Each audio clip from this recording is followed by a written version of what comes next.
Uma reação que a gente lembra acendeu um alerta e contribuiu para causar a pausa no mês passado aqui no Brasil dos estudos com a vacina que está sendo desenvolvida pela Universidade de Oxford e pela farmacêutica AstraZeneca na Inglaterra contra a Covid-19. Foi um caso de mielite, uma inflamação nos nervos que pode ocorrer por conta de algumas doenças virais, como a infecção por Zika, por exemplo. Esse caso de mielite foi o que provocou a suspensão dos testes com a vacina contra o novo coronavírus, testes que já foram retomados, inclusive aqui no país. A gente fala mais sobre esse assunto agora com a médica infectologista Clarissa Ramos. Seja bem-vinda. Bom dia, doutora Clarissa. Bom dia, Jefferson. Bom dia a todos os ouvintes. Um prazer estar aqui com vocês. Prazer todo nosso tê-la mais uma vez conosco aqui. É um assunto que ainda gera discussão, afinal de contas, qualquer desenvolvimento de vacina, a gente sabe que está ali tentando estimular o nosso sistema imunológico, para combater uma doença. Em geral, esses quadros de inflamação, eles podem ocorrer muitas vezes por uma reação autoimune. Ou seja, a gente ainda está sujeito a novas possíveis pausas nesses testes de vacina, e é o tipo de reação que pode ocorrer mesmo depois de uma vacina já aprovada, doutora Clarissa? Isso é o tipo de situação que pode ocorrer, porque o que acontece? Quando você está vacinando uma pessoa, a intenção é você estimular o corpo da pessoa a produzir anticorpo, a produzir proteínas que vão combater uma provável exposição no futuro contra esse vírus. Então, todo estímulo imunológico é uma coisa que pode acontecer, são reações, como você mesmo falou agora no início, são reações imunológicas, autoimunes. Aí o corpo da gente, ele pode se confundir nessa criação de anticorpos para combater o vírus e pode levar a um quadro desse. E também, isso já é descrito não só com vacinas, mas também com doenças, outras doenças virais podem levar. A Zika mesmo é uma complicação bem característica da doença pela Zika. Então, quem se infectou por Zika pode levar um quadro desse. Essa é a razão que faz muita gente, inclusive profissionais da área de saúde, serem contra a aplicação de vacinas? Eu não diria que seria exatamente esse o motivo, porque, isso pode realmente, uma coisa esperada que pode acontecer. E a gente sempre tem que avaliar, eu gosto de manter esse raciocínio, tudo tem risco e benefício. Então, a gente tem que optar por uma vacina ou por uma conduta quando a gente tiver um benefício maior do que risco, porque para toda intervenção vai ter algum risco. Então, se você não toma a vacina, você está correndo risco de adquirir a Covid. Se você tomar, pode ter um risco de ter algum efeito colateral, mas é um risco muito pequeno. Então, isso tem que ser posto na balança, isso realmente vai de cada um, a gente vai ter, depois de estudos, os dados, e avaliar. Mas a respeito dos profissionais de saúde, é porque tem algumas pessoas que ainda ficam inseguras com a questão da vacina ter sido um processo muito rápido, mas eu desconsidero, como infectologista, isso, porque foi tudo muito adiantado, muito mais por questões burocráticas. Os estudos estão em andamento e os dados são bem promissores ainda. E por mais que seja já contestada, essa posição, mas a gente percebe que tem muita gente que parece que o número de pessoas que são contrárias às vacinas crescem no Brasil, esse número de pessoas cresce e é claro que acaba preocupando, não só a própria gestão pública da área, o Ministério da Saúde, mas a população em geral. Com certeza, porque eu sou super fã de vacina. Como eu falei, a gente uma pessoa que opta por ou é indiferente à vacinação, você está tomando um lado como estou correndo risco de adquirir a doença. E você, no mundo de hoje, você ficar doente por alguma doença que existe vacina, é muito triste. Por exemplo, uma das grandes conquistas da medicina foi a erradicação da varíola. Isso tudo foi conseguido com vacinação. A poliomielite também, um controle incrível que a gente tem por conta da vacina. Então, a vacina é realmente uma coisa muito boa. E tem o outro lado, não gosta de vacina, você está exposto a adquirir uma doença que tem risco de complicação, tem risco de gravidade. E, além disso, você está pondo em risco os outros, porque tem pessoas que não podem tomar algumas vacinas, como pacientes imunossuprimidos, alguns transplantados, pacientes com AIDS. Esses pacientes não podem tomar algumas vacinas. E quando você toma a vacina, você cria uma barreira para o vírus também parar de circular na comunidade e logo acaba protegendo essas pessoas. Então, você está pondo em risco a sua saúde e a saúde das outras pessoas da comunidade. Esse debate de uma comunidade que defende uma política anti-vacina e também até um questionamento sobre a origem delas, a gente inclusive percebe que há um certo preconceito quando se fala vacina chinesa, vacina russa, e quando se fala da vacina de Oxford, por exemplo, não é a vacina inglesa. Isso a senhora acredita que pode atrapalhar o processo de imunização da população em geral no caso do coronavírus? Eu acho que pode, porque eu já ouvi algumas pessoas falando, eu não confio na vacina porque ela é chinesa, eu não confio na vacina porque ela é X. Então, eu já ouvi gente falando isso realmente, mas assim, eu tenho alguns outros colegas, até lá de São Paulo, que estão participando aí do estudo da vacina chinesa e não vi assim nenhum relato de nenhum tipo de complicação, pelo que eu estou observando, mas eu acho que infelizmente isso pode sim atrapalhar. E vai ser muito ruim, porque para a gente conseguir ter um controle da doença, a gente tem que atingir uma cobertura vacinal ampla para a gente não ter a circulação do vírus no local. Então, a gente tem que deixar esse preconceito de lado e aprender a confiar mais na ciência, confiar nos dados. Todos esses estudos, assim, a Rússia demorou um pouco mais para saírem os dados, e realmente foi uma coisa muito rápida do ponto de vista científico. Mas, por exemplo, a vacina chinesa, a vacina de Oxford, eles estão com essa transparência aí de liberação dos dados dos estudos científicos. Essa questão da mielite também foi amplamente divulgada, todo mundo está ciente. Então, são perspectivas muito boas que a gente tem, sim, de vacina, independente da origem. Doutora Clarissa, a gente conversou com a senhora ainda no comecinho da questão do novo coronavírus. A senhora, inclusive, foi uma das últimas entrevistadas no estúdio aqui do Isso é Bahia. E de lá para cá, tanta coisa evoluiu, tanta coisa mudou, tanto aprendizado aconteceu. O que a Clarissa de hoje falaria para a Clarissa de 7, 8 meses atrás sobre o coronavírus? Nossa, que pergunta difícil. Mas foi muito, muito, muito aprendizado. E o que eu falaria mantenha calma. Inclusive que eu falo para os outros, porque não só eu acredito, né? Acho que todo mundo estava muito nervoso, que a gente estava lidando com algo desconhecido até o momento. E realmente, assim, a gente fala muito, a gente vê as pessoas falando, calma, vai passar, e realmente está passando até o momento, falando presente, o futuro eu não acho que tem como a gente prever, mas até o momento a situação está melhorando, e eu acho que a gente precisa nesse momento a sanidade mental, de ter clareza, de ter prudência aí para avaliar as coisas com mais calma, porque realmente foi muito corrido, muito puxado para o profissional de saúde, para as pessoas também, todo mundo muito nervoso. E acho que é isso que ficou, principalmente. Imagino, e certamente deve continuar ainda, não é? Nesse ritmo acelerado.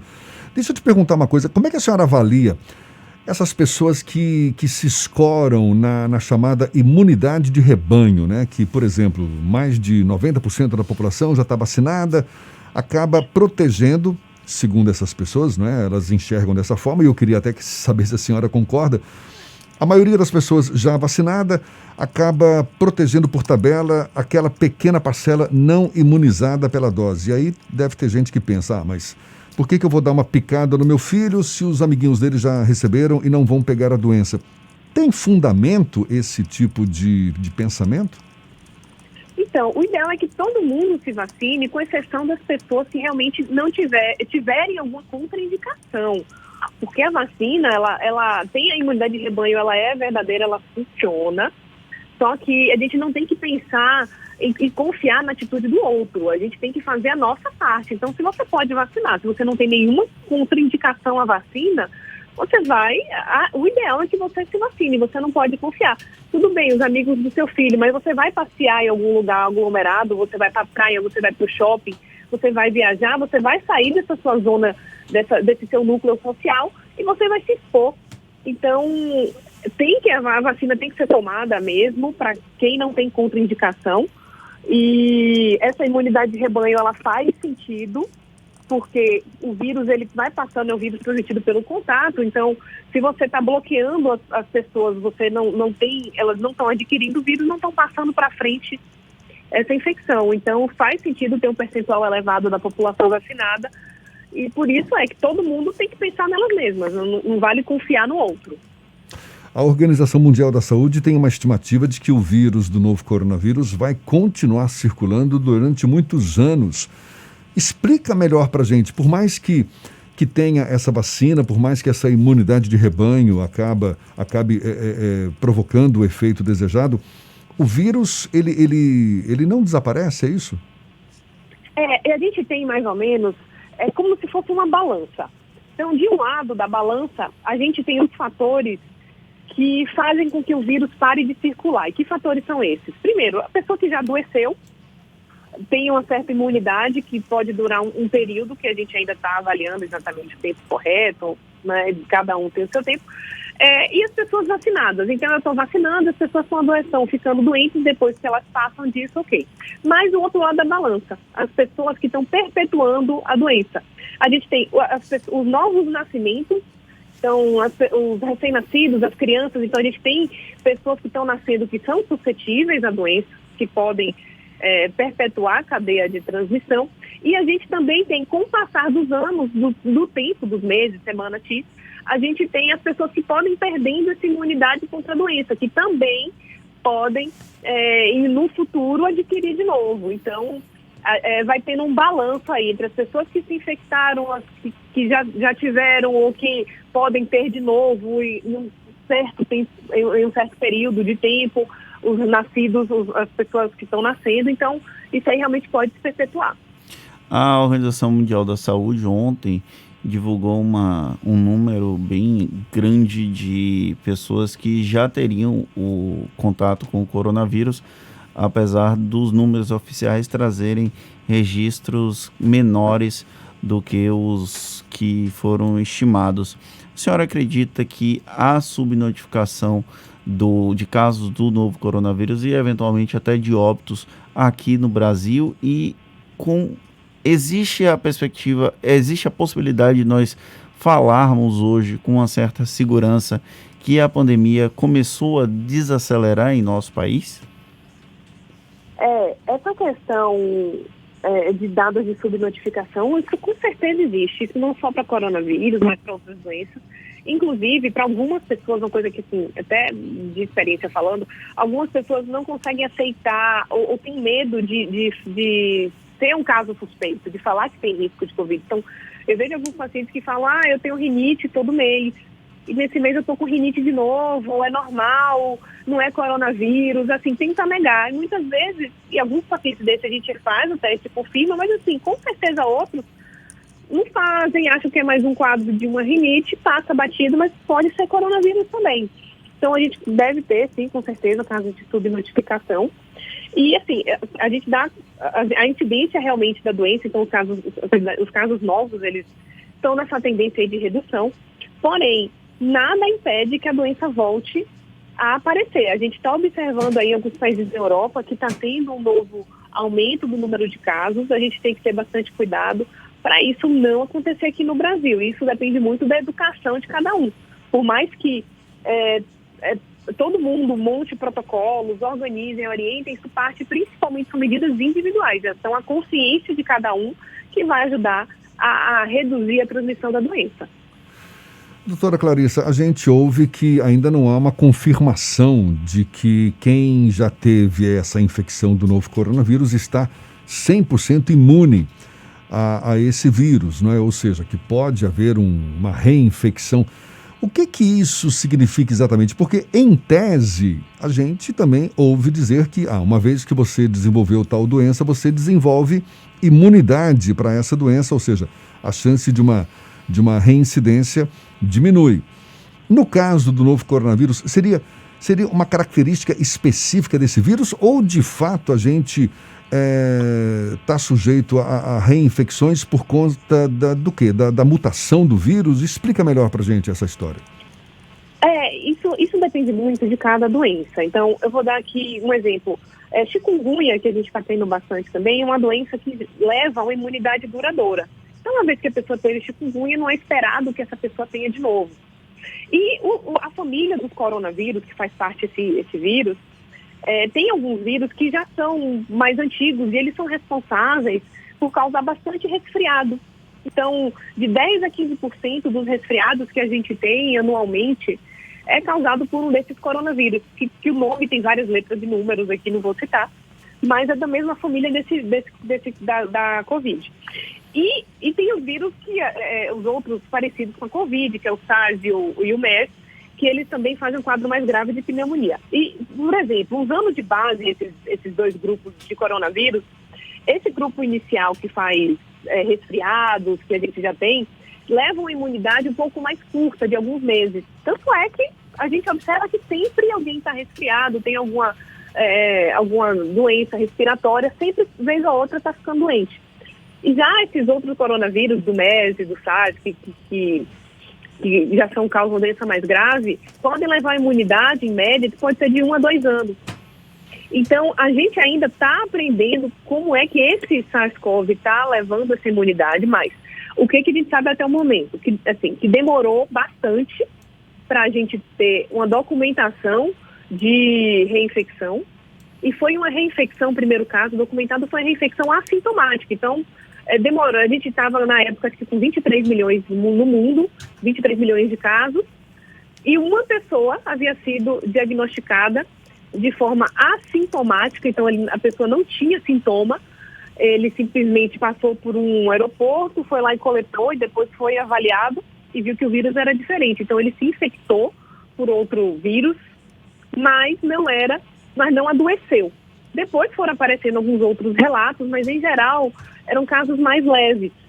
E realmente isso pode acontecer, que com o passar do tempo o nosso corpo, eu posso dizer assim, ele pode ir se esquecendo disso, mas realmente isso depende de cada organismo. Mas fato é, para a reinfecção pode acontecer, mas não parece ser muito frequente. Tá certo. Doutora Clarissa, sempre muito bom conversar com a senhora, a gente aprende muito, principalmente agora, sim, né? Nessa época aí de pandemia, toda informação a respeito sempre é muito bem-vinda.